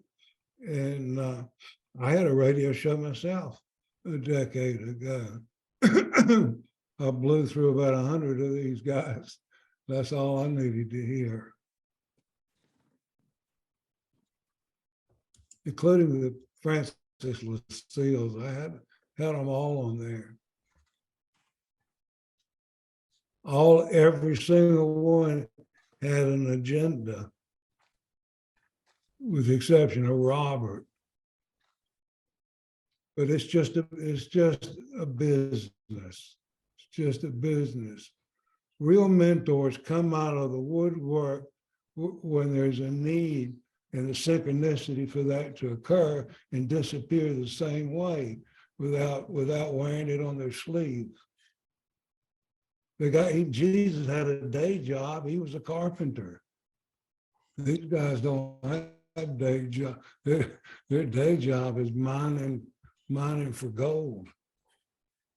Just like Joel Osteen or Billy Graham or Jerry Falwell. It's just a new version of it, different clothing. You see, a real mentor is not going to show up with all this stagecraft, call himself a different name.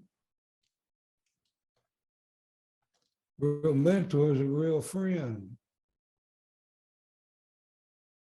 Synchronicity will take care of it.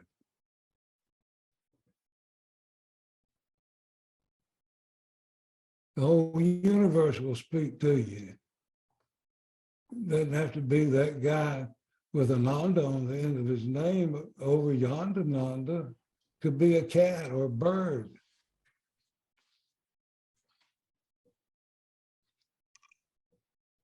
or donkey. Critter love's mighty powerful. A bird sitting in repose on a limb, that little moment so still, to me is no different than a human being in repose, at peace. Stillness is seamless to me.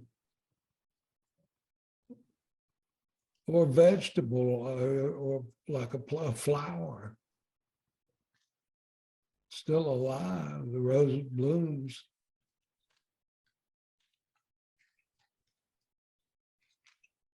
I think humans bloom. Humans bloom. I think they feel unworthy that bloom is really their self. And then here comes a Christian coming in to brand their own beauty, make them pay rent. It's no different than Francis Lucille coming in and branding it, or Muji, or any of these other guys. Enterprises like Rick's, they're seekers' havens. As he collects seekers, he's over the 1 million mark of seekers. He's got Amma. Amma, that's a real living idol who sells idols of herself for people to project into. What they project into can be no more than what they already are, but they give it away and then they're held hostage. Might lose favor with the idol. That stuff is stuff, I mean, it's Praise the Lord Club, BTL Club. Got a quick question for you, John. If they're selling the idols and the money's going back to open up schools in India for the poor, I don't know. I'm getting the feeling that it's kind of a wrong thing, but a good thing at the same time. You got to pick your battles, yeah. The same thing's true with the lottery.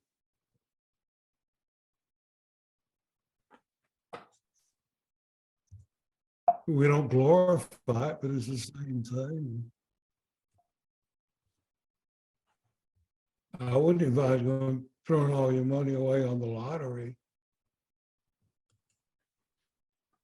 But yet that money goes for this, that, and the other. It's got all this, the good all over it, part of it, but it's it's still what it is. Yes, I always figured if everybody that had the capability just gave like 5%, to some kind of a fund that where minimal bureaucracy could help distribute it to other people, that would solve the problem.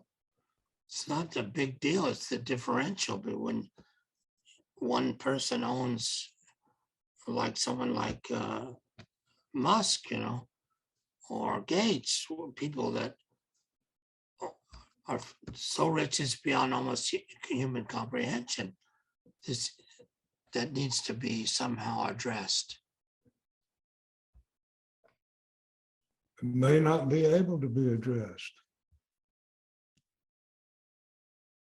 You unfortunately, you might be right.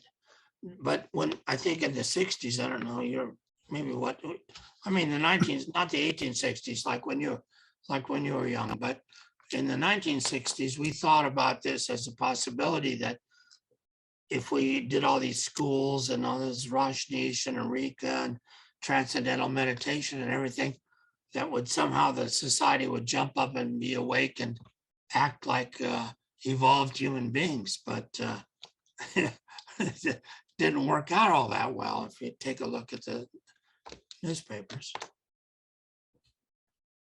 We're a little naive about that. It's wishful thinking.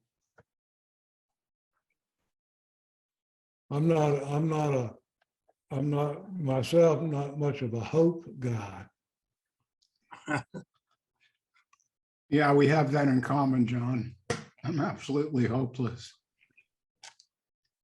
I have no hope at all. And I don't believe in the power of prayer either. That's the other one. Now that is a subject that we really could have a very humorous moment with one day. Because I've been watching this prayer stuff, and anyway, for another time, I think it would be. Yeah, Robert, I just want to add highlight what John was saying about the lottery. Good. To me, that was a deep metaphor. But at the end of the day, the cool thing is that on your website, there isn't a donate button. So selling idol dolls to make money to give to the poor, maybe not a bad thing, but I think you really have to go deeper and maybe come up with, or just, let it flow. But it's just nice to see you don't have a donate button on your website, brother. Thank you. Well, thank you for saying that. Of course I don't. Of course I don't.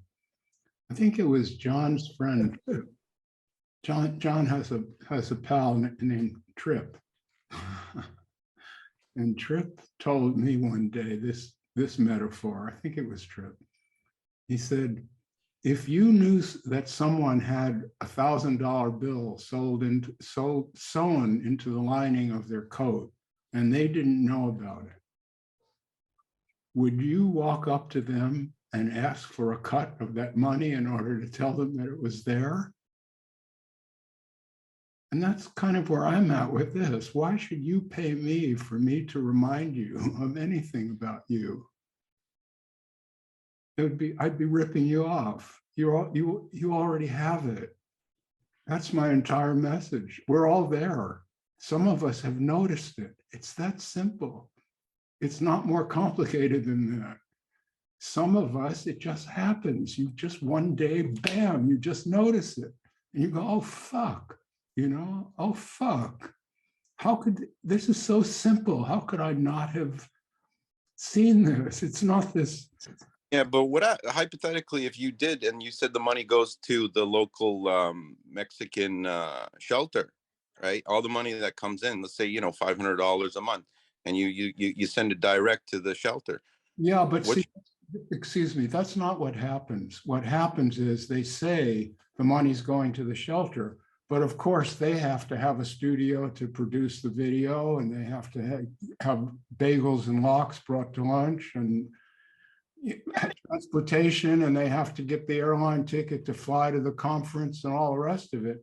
And pretty soon what you have, and this is very familiar, I think, in American churches, some of these guys who have owned private jets actually show no income at all. They're just employed for peanuts by the church, but meanwhile their entire lifestyle is being paid for by these donations. Sure, I could do that. It'd be a great scam. John's a brander. He and I could get, probably if John and I had decided to do this years ago when we first met and recognized each other, John recognized me on sight. It's beautiful to be recognized on sight before you say a fucking word. Imagine what that's really like. It's great. It gives you courage. And we all need courage. This is a hard life.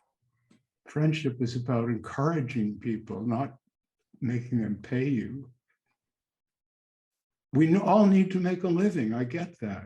I'm fortunate. I was able to make my living serving others as a psychotherapist. It's great. Happy that I got to do that. I didn't decide to do it. The ego trip I was on was taken away from me. Not that I'm this great person who gave up the ego trip to serve humanity. That's not it. You're always serving yourself. You're always doing what you need to do to balance it out. This isn't charity. We need to wake up from that delusion that being charitable is the highest calling. It fucking isn't, in my view. Yeah, no, I see what you're trying to say. What you're trying to say is like what Jesus was saying, you teach the fishermen how to fish rather than, the parable. I think it goes like this. Give a man a fish and you've helped him for one day, right? But teach a man to fish and he'll be out there drinking beer all afternoon. Sorry, my timing must have been bad because I find that funny. No, it is. It's no, the way you changed it is funny. I don't think the New Testament had it that way, but it's cool. Yeah, well, see, that's true. You contribute when you give people good vibrations. Yeah, of course. But see, what I have to give to this world at the moment can't fit into the economic system. It has to exist apart from that. Otherwise, something is lost. What's lost is the ability to offend or disappoint, which is an important part of this work. When people try to idealize me, I try to talk them down because I realize they're out of control. But if you're running one of these businesses, you're not going to do that. When people idealize, you're going to say, yeah, right, and get your friend here next week also. And now you build up this big following. And because you have a following and this power, you think that makes you good. You know, you're cool. It's like this prosperity religion that they've got, the Christian churches in the fucking South. Now I'm on a rant. Down there near where John Troy lives, there's going to be one of these churches, I'm sure, where what the preacher is saying is, you're very rich, and that's because God loved you. And the guy over in Iran who's starving to death, you know, that's his karma. Yeah. So charity is okay. It's better than nothing. But there are some things that can't be given or sold. They just have to be what they are. Not a business at all. No, I don't care if I have 1 subscriber or 10,000 subscribers. It's all the same to me. Yeah. Thank you. Okay. Bye. Be well, man. You too. Wow, that was quite a rant. Good work. Now and then. You're going to tell the people. Well, You're I going think we survived. Hope we survived that. That was a heavy wave there. Yeah, well, if you're going to tell people the truth, you better be fun. You better be funny.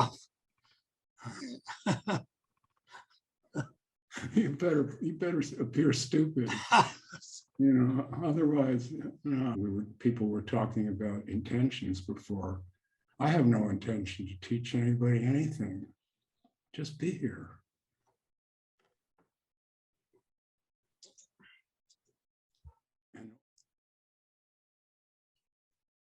When I hear John talk about seamless, and I was trying to, because of the way I see the world is everything being connected, but they're not all the same thing. So where is that inner boundary? This seamless thing. I see it on waves, maybe at the beach, and then I looked up. I tried to find a diagram. It was like a kind of a rolling hillscape that was always the same thing, the same pattern. But since it was rolling, there were not exactly separate things, but things that were distinct. And yet, but a flower is seamless with its environment. A rose blooms, it turns inside out, expresses its beauty and scent seamlessly.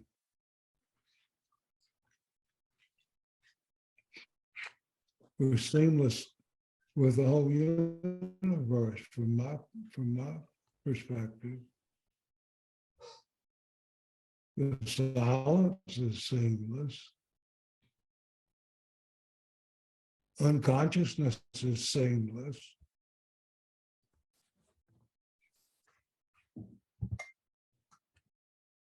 Real non-duality is unconsciousness. well, it's a cosmic joke, huh? That's right. Robert's camera is seamless with the images it's capturing. Yeah, I am a camera. Katanya Yeah. calls me the walking eye, and she's been with me 40 years, you know. She just calls me the walking eye. Everywhere we go, I see everything in that way. That's great. Yeah. It's fun. And you can see the synchronicity in your photography. You're capturing images that would almost be impossible to contrive. Well, they're not contrived, exactly. They're seen. The camera, the seeing happens in the human mind, and the camera records that moment of seeing for later delectation. Yeah, what you just said is kind of important, because it's the same thing that happens with a race car. Is that at the moment that you take that picture, because you're not planning it or doing anything with it, it's right there, then you're not there. It's just at that moment, that's it. That's it. I'm not there. Right. And since you're not there, then what we're seeing is what why the result is so good. It's because you weren't there, although it was, quote, you that saw it in some way. At the moment that perception is captured, it's not you personally there anymore. It's only, let me say, I think I have a word for it, your appreciation of the moment that is there. There's nothing to get in the way of it. It's like you were saying, when the race driver, he's not doing it anymore. He's on the place where everything happens much faster. Exactly.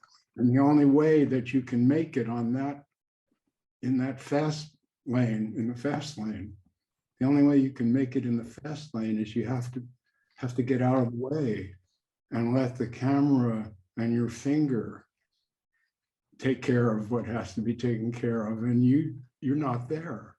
When I take the camera out in the morning, it's like a magical object to me.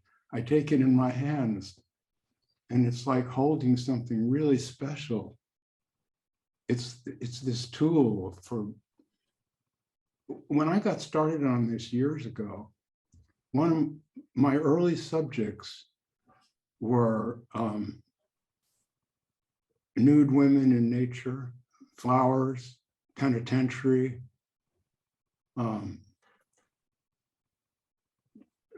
demonstrations of various kinds taking place in the streets, stuff like that.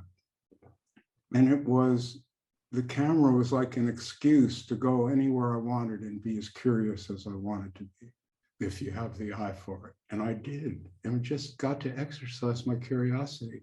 Being an artist is great. You poke your nose in anywhere, you know? So that's how I work, Sterling. I just take the camera out, it's magical. As you once pointed out to someone, I have everything adjusted so I can just point and shoot.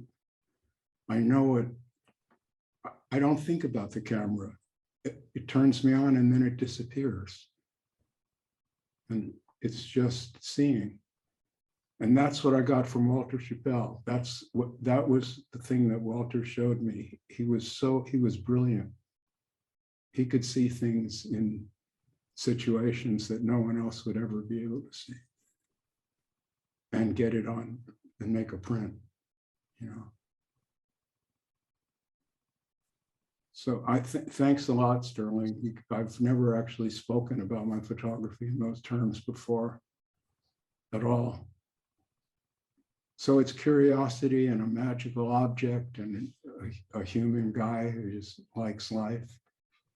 And that's what an artist is. It's just, you know, someone playing. So I know you get this, Sterling. I know you do. And that's what I mean by encouraging. You have given me so much courage, man. even when you've disagreed with me, or especially when you've disagreed with me, even better. Mhm. That's very kind of you. Thank you. When someone like you disagrees, takes the trouble to disagree, it's a validation. I do this because it's fun to interact with people and to be sick.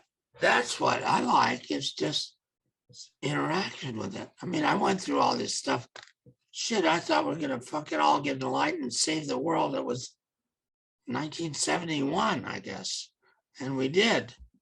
But it only lasted about an eighth of a second, and then everything fell apart. But it's nice to talk to people that have experience and are open, you know, and with long hair is okay, I guess, you know. When I retired from the therapy gig, when I did psychotherapy, I should say I had a much more neutral appearance in service of the work. I don't think you want to signal too much to people when they first walk in the door. Let them, give them a chance, you know. So, but then when I quit doing that, I decided I'd go back to previous days and just not cut my hair at all. And that's what you're seeing here. This is actually organic human. I shave, which is the opposite of my friend John. But that's because I like my face. I like to see it. I mean, really, when I had long hair in the musician days, people would really react bad to your hair. Many people in those days. Now it's just, you know, anybody. You can have hair like this and go storm the House of Representatives and piss on the walls or something. A lot of people like that with long hair there. So now you don't need to wear your butch cut wig. That's right. No, I would have gone in the helmet that the horns, you know, forget his name. Well, the planet of the insane is always unfull of surprises. Yeah. Remember him? I think he's in prison now, but he had. I would hope so. Yeah, I saw that one. That was weird. Yeah. Well, put the fucking ringleader in prison is what I want to see. I like to see that guy eating out of a tin plate. There's some real bad people around, you know. It's kind of disconcerting. I mean, you think that everybody would know, even if you believe in, you know, afterlife or not, it doesn't matter, that you have a limited time. And why? I mean, why would you want to spend, if you have 10 years left, why would you just want to invade that country next to you, kill 50,000 people, destroy 1 million homes? I mean, what's the point, you know? I think there's a rumor that you're speaking, I was speaking of Trump, but you're speaking of Putin, pretty much. Yeah, well, they're the same. I mean, you know, it's not really. Well, so I heard this rumor that Putin is dying of cancer.